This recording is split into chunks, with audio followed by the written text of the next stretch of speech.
आज की चर्चा में स्वागत है। हम एक बहुत ही दिलचस्प विचार पर बात करने वाले हैं। ये हमारे नज़रिए से जुड़ा है, हम दुनिया को कैसे देखते हैं। हमारे पास जो सोर्स मटेरियल है वो एक बहुत ही शक्तिशाली विचार सामने रखता है। मैं चीज़ों को अलग तरह से देखने के लिए दृढ़ संकल्पित हूँ। ये सिर्फ एक इच्छा नहीं, बल्कि एक पक्का इरादा है। एक संकल्प। हाँ, एक संकल्प। और आज की हमारी चर्चा इसी बात के इर्द गिर्द घूमेगी कि कैसे हमारे अतीत के डर, वो पुरानी बातें, पुराने अनुभव, हाँ, वो अनजाने में ही हमारी आज की सोच और यहाँ तक कि भविष्य के बारे में हमारी धारणाओं को शेप देते हैं, मतलब आकार देते हैं। बिल्कुल। स्रोत तो ये भी कहता है कि ये दुनिया जो कभी-कभी हमें थोड़ी पागल सी लगती है, हाँ, बिल्कुल लगती है। शायद वो इसी डर पर बनी एक पुरानी जो अब काम नहीं कर रही वैसी सोच का नतीजा है। तो आज हमारा मिशन क्या है? हम समझने की कोशिश करेंगे कि ये जो संकल्प है, चीजों को अलग ढंग से देखने का इरादा, इसका असल मतलब क्या है। और स्रोत में कुछ बहुत ही पर्सनल, निजी अनुभव दिए गए हैं। उनके जरिए देखेंगे कि ये सिद्धांत असल जिंदगी में कैसे काम करता है। चलिए देखते हैं। तो इस विचार को थोड़ा और खोलते हैं। स्रोत बताता है कि कैसे अतीत का डर, वो बीता हुआ कल का डर, अक्सर भविष्य की चिंता बन जाता है। हाँ, वो जुड़ जाते हैं जैसे। हाँ, बिल्कुल। दोनों मिलकर एक हो जाते हैं। ऐसा लगता है जैसे आने वाला कल भी बस बीते हुए कल की ही एक कॉपी होगा, उतना ही मुश्किल। और इससे का सुरक्षा की भार पैदा होती है। हाँ, और वो असुरक्षा हमें बेचैन कर देती है। हमें लगता है कि काश हम भविष्य को कंट्रोल कर सके या कम से कम उसका अंदाजा लगा लें, ताकि हम तैयार रह सकें या बच सकें। बिल्कुल। लेखक ने अपने बचपन का भी जिक्र किया है।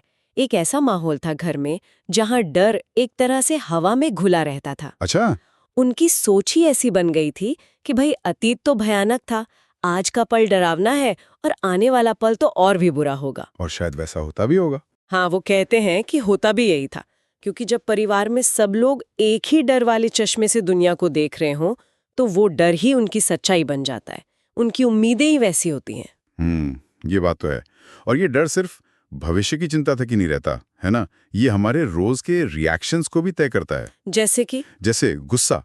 स्रोत इशारा करता है कि हम आमतौर पर क्या सोचते हैं कि गुस्सा तब आता है जब कोई हम पे अटैक करता है। हाँ, यही मानते हैं ज्यादातर लोग। और फिर हम ये भी मान लेते हैं कि पलटवार करना, जवाब देना, वो हमारा हक है, शायद जरूरी भी है।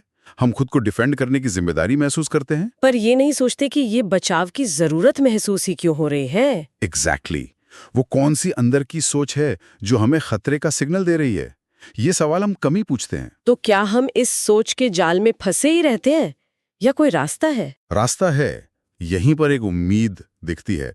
स्रोत कहता है कि ये जो हमारी विश्वास प्रणाली है, हमारी बिलीफ सिस्टम, इसे बदला जा सकता है। ये पत्थर की लकीर नहीं है। लेकिन बदलना सुनने में आसान लगता है, खासकर जब डर या गुस्सा जैसी गहरी भावनाएं हों। स्रोत बताता है कि कैसे बदला जाए। हाँ, वो कहता है कि इसके लिए अपनी पुरानी मान्यताओं, अपने अंदर गहरे बैठे मूल्यों को ईमानदारी से देखना होगा, उन्हें चैलेंज करना होगा। उन पर सवाल उठाने होंगे। जी। और इसका मतलब है डर, गुस्सा, गिल्ट या किसी भी तरह के दर्द से जो हमारा एक भावनात्मक जुड़ाव बन गया है, उसे छोड़ना। अतीत को जाने देना। अतीत को जाने देना। और उन आशंकाओं को भी छोड़ना जिन्हें हम अतीत से उठाकर अपने आज और कल पर प्रोजेक्ट करते रहते हैं। तो ये जो वाक्य है, मैं चीजों को अलग तरह से देखने के लिए दृढ़ संकल्पित हूँ, इसका मतलब सिर्फ पॉजिटिव सोचना नहीं है। नहीं, उससे कहीं गहरा है। इसका मतलब है अतीत और भविष्य के बोझ से मुक्त होने की सच्ची गहरी इच्छा, ताकि हम अब को, इस वर्तमान पल को बिना किसी पुराने डर या आने वाली चिंता के फिल्टर के जैसा वो है वैसा अनुभव कर सकें। ये तो एक तरह की मानसिक क्रांति हुई। सिर्फ रिएक्ट करने के बजाय सोच समझकर अपना नजरिया चुनना। बिल्कुल। लेखक अपने पहले के दिनों को याद करते हैं, जब उन्हें लगता था कि वो बस एक रोबोट की तरह हैं। दूसरे कुछ कहते या करते और वो बस रिएक्ट करते थे, जैसे किसी और के हाथ में उनका रिमोट हो। ऑटो पायलट पर। हाँ, बिल्कुल। पर अब उनकी समझ ये बनी है कि हमारी प्रतिक्रियाएं बाहरी चीजों से उतनी तय नहीं होती जितनी हमारे अंदर के फैसलों से होती हैं। हमारा चुनाव। हमारा चुनाव। हम किसी स्थिति को कैसे देखेंगे, ये हम तय कर सकते हैं। और यहीं पर असली आजादी है। सही कहा। अपनी इस डिसीजन मेकिंग पावर को इस्तेमाल करके हम चुन सकते हैं कि लोगों और घटनाओं को डर से देखें या प्यार और समझ से। और ये चुनाव ही हमें उस ऑटोमेटिक रोबोट जैसी जिंदगी से बाहर निकाल सकता है। ये समझने के लिए कि ये डर की पकड़ से निकलकर अलग नजरिया अपनाना असल में कैसा महसूस होता है, स्रोत में एक बहुत ही पावरफुल निजी कहानी है। हाँ, वो मेडिकल इंटर्नशिप वाली। हाँ, वही। मेडिकल स्कूल में एक अजीब बात होती थी। जिस भी बीमारी के बारे में पढ़ाया जाता, कुछ स्टूडेंट्स को लगता कि उन्हें उसके लक्षण हो रहे हैं। अच्छा, ये तो मैंने भी सुना है। हाँ, हेपेटाइटिस पढ़ाया तो उसके लक्षण, कोई और बीमारी पढ़ी तो उसके डर हावी हो जाता था। लेखक को ट्यूबरक्यूलोसिस मतलब टीबी से बहुत ज्यादा डर लगता था और बॉस्टन में इंटर्नशिप के दौरान उन्हें 1 महीना टीबी वार्ड में ड्यूटी करनी थी। ओह, तो डर का सामना करना पड़ा। हाँ, और वो बुरी तरह घबराए हुए थे। उन्हें सच में मरने का डर लग रहा था। डर इतना ज्यादा था कि उन्होंने एक क्या कहते हैं बचकाना सा प्लान भी बनाया था। प्लान? कैसा प्लान? कि वो वार्ड में घुसते ही एक गहरी सांस लेंगे और फिर पूरे महीने सांस रोक कर रखेंगे। ये कैसे मुमकिन है? जाहिर है मुमकिन नहीं था। पहले दिन के अंत तक वो बिल्कुल पस्त और हद से ज्यादा डरे हुए थे। लेकिन फिर कुछ हुआ उस रात? हाँ, उसी रात करीब 11:30 बजे एक इमरजेंसी कॉल आई। ओके। वो दौड़कर वार्ड पहुंचे। एक 50 साल की महिला मरीज थी। उन्हें टीबी तो थी ही, साथ में वो अल्कोहलिक थी और लिवर सिरोसिस भी था। उन्होंने खून की उल्टी की थी और उनकी पल्स नब्ज बिल्कुल बंद हो चुकी थी। ओह, बहुत क्रिटिकल सिचुएशन। बहुत ज्यादा। लेखक ने फौरन एक्शन लिया। हार्ट मसाज शुरू की, गले से खून साफ करने के लिए सक्शन मशीन इस्तेमाल की। ऑक्सीजन मशीन ने शुरू में काम नहीं किया तो उन्होंने एक पल भी नहीं सोचा, माउथ टू माउथ रेस्पिरेशन देना शुरू कर दिया। वाह। और आखिरकार मरीज की नब्ज वापस आ गई और वो सांस लेने लगी। जान बच गई। हाँ, ये सब जब खत्म हुआ और वो वापस अपने इंटर्न क्वार्टर में गए तो उन्होंने शीशे में खुद को देखा। वो पूरी तरह खून से सने हुए थे। और तभी अचानक उन्हें यह एहसास हुआ, उस पूरी घटना के दौरान, उस इमरजेंसी के बीच, एक पल के लिए भी उन्हें टीबी का या मरने का कोई डर महसूस ही नहीं हुआ था। कमाल है, मतलब डर गायब हो गया। बिल्कुल। वो पूरी तरह से उस मरीज की मदद करने में, उस पल की जरूरत में डूबे हुए थे। उनका अपना डर जैसे पीछे छूट गया। तो इसका मतलब ये हुआ कि जब हमारा ध्यान लेने से हटकर देने पर चला जाता है, अपनी चिंता छोड़कर दूसरे की जरूरत पर, तो डर की जगह ही नहीं बचती। बिल्कुल सही। स्रोत इसी पॉइंट पर जोर देता है। उस रात का सबक यही था। जब उनका फोकस इस पर था कि मुझे क्या हो सकता है, यानी टीबी की बीमारी, तो डर हावी था। पर जब फोकस पूरी तरह देने पर था, उस मरीज की जान बचाने पर, तो डर था ही नहीं। ये तो बहुत गहरी बात है। हाँ, और इसमें एक शक्तिशाली सीख है। हमारे मन की स्थिति, हमारी शांति या बेचैनी, ये काफी हद तक हमारी अपनी जिम्मेदारी है। ये इस पर निर्भर करता है कि हम दूसरों को कैसे देखते हैं। मतलब क्या हम उनमें प्यार और मदद की जरूरत देखते हैं या उन्हें अपने डर को सही ठहराने का एक कारण मानते हैं। तो दूसरों को ये पावर देने की जरूरत नहीं कि वो तय करें कि हम खुश होंगे या दुखी, शांत रहेंगे या डरे हुए। एग्जैक्टली। और लेखक के लिए टीबी का वो डर उस अनुभव के बाद जैसे छू मंतर हो गया। वो मरीज अनजाने में ही उनकी एक बहुत बड़ी टीचर बन गई। डर पर काबू पाने के अलावा ये अलग नजरिया अपनाने वाली बात एक और दिलचस्प मोड़ लेती है।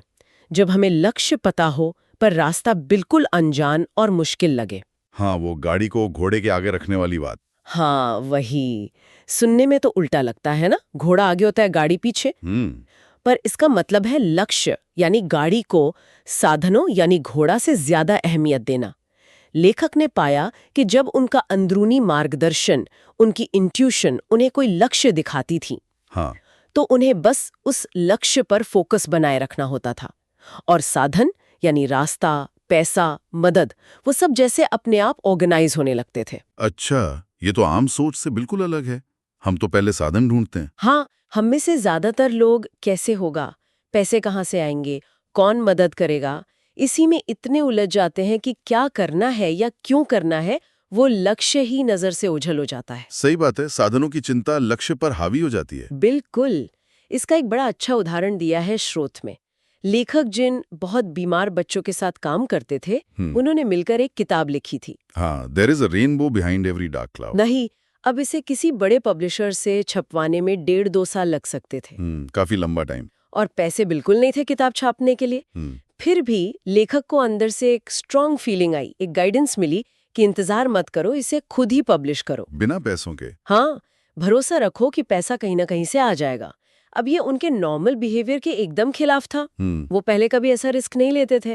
ये वाकई अलग तरह से देखना हुआ। हाँ, वो संकल्प पर टिके थे, यहाँ तक कि उन्होंने प्रिंटर से पर्सनल गारंटी दे दी कि अगर डोनेशन से पैसे नहीं आए तो वो खुद बैंक से लोन लेकर पेमेंट करेंगे। अरे बाप रे, ये तो बहुत बड़ा कमिटमेंट था। बहुत बड़ा। और फिर आया वो भरोसे का इम्तिहान वाला पल। क्या हुआ? शुक्रवार दोपहर को 5,000 किताबें प्रिंट होकर आ गई। ओके। डिलीवर हो गई। पर तब तक जो पैसे चाहिए थे उसका 10% भी जमा नहीं हुआ था। ओह, तो अब क्या, लोन लेना पड़ता? लेखक को लगा जैसे वो किसी ऊंची बिल्डिंग की एकदम किनारे पर खड़े हैं और बस गिरने ही वाले। पूरी तरह अनिश्चितता, डर का माहौल। समझ सकता हूँ। लेकिन तभी ठीक 1 घंटे बाद, सिर्फ 1 घंटे बाद, एक फोन कॉल आया। किसका? बोतिन फाउंडेशन के डायरेक्टर का। उन्होंने बताया कि लेखक की ग्रांट एप्लीकेशन अप्रूव हो गई है और किताबों के पूरे खर्च का चेक उन्हें फौरन मिल जाएगा। कमाल है, मतलब ठीक वक्त पर। बिल्कुल ठीक वक्त पर। सब कुछ जैसे 1 घंटे में बदल गया। हाँ, ये तो बिल्कुल वही बात हुई कि गाड़ी को घोड़े के आगे रखना, नतीजे पर भरोसा रखना, साधनों की चिंता छोड़कर। हाँ, स्रोत यही कहता है। इस अनुभव से यही पता चलता है कि जब हम अपने अंदर की आवाज पर, उस गाइडेंस पर भरोसा करते हैं तो कुछ भी नामुमकिन नहीं लगता। भले ही वो रास्ता हमारे लॉजिक, हमारे हिसाब किताब के बिल्कुल उलट क्यों ना जा रहा हो। सही। जब लक्ष्य पर पूरा फोकस और अटूट विश्वास होता है तो साधन कई बार ऐसी जगहों से आ जाते हैं जिनके बारे में हमने सोचा भी नहीं होता। ये दोनों ही अनुभव, टीवी वार्ड वाला और ये किताब छापने वाला, हाँ, ये इस बात को कितना पुख्ता करते हैं कि अपना नजरिया बदलने की ताकत सच में हमारे अंदर ही है। ये बाहरी हालात से ज्यादा हमारे चुनाव पर निर्भर करता है। बिल्कुल। और स्रोत का जो आखिर का मैसेज है वो भी यही है ना। हाँ, कि जब भी मन वापस उसी पुराने डर वाले चश्मे से देखने को करे, जब लगे कि हम फिर से उसी ऑटोमेटिक डरी हुई प्रतिक्रिया में फंस रहे हैं, तो क्या करें? तो खुद को याद दिलाएं, दृढ़ता से दोहराएं, मैं रोबोट नहीं हूं, मैं स्वतंत्र हूं, मैं चीजों को अलग तरह से देखने के लिए दृढ़ संकल्पित हूं। ये एक पावरफुल रिमाइंडर है। ये याद दिलाता है कि हर पल हमारे पास चुनने का मौका है, डर के बजाय समझ या प्यार को चुनना। और उन आदतों से, उन रिएक्शन से आजाद होना जो अक्सर हमारे डर से ही पैदा होते हैं।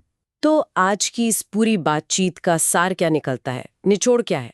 मेरे ख्याल से निचोड़ यही है कि डर पर आधारित सोच से बाहर निकलकर, जानबूझकर, कॉन्शियसली अपना नजरिया बदलने की संभावना हमेशा हमारे पास है। और इस बदलाव का असर बहुत गहरा हो सकता है, जैसा हमने उन उदाहरणों में देखा। बिल्कुल। स्रोत ने बहुत पर्सनल अनुभवों से दिखाया कि कैसे अतीत के डर को छोड़कर वर्तमान पल में देने पर फोकस करके, या फिर उस अंदरूनी आवाज पे भरोसा करके, भले ही वो तर्कहीन लगे, हाँ, उससे दुनिया को देखने का हमारा पूरा नजरिया ही बदल सकता है। ये सारी बातें सोचने पर मजबूर करती हैं। हाँ, और शायद ये एक सवाल हमारे मन में छोड़ जाती हैं जिस पर हम सब सोच सकते हैं। क्या सवाल? कि हमारी अपनी जिंदगी में वो कौन सा एरिया, कौन सा रिश्ता या कौन सी सिचुएशन है जहां डर का वो पुराना चश्मा उतारकर एक अलग नजरिए से देखने का सचेत चुनाव शायद सबसे बड़ा, सबसे मीनिंगफुल फर्क ला सकता है।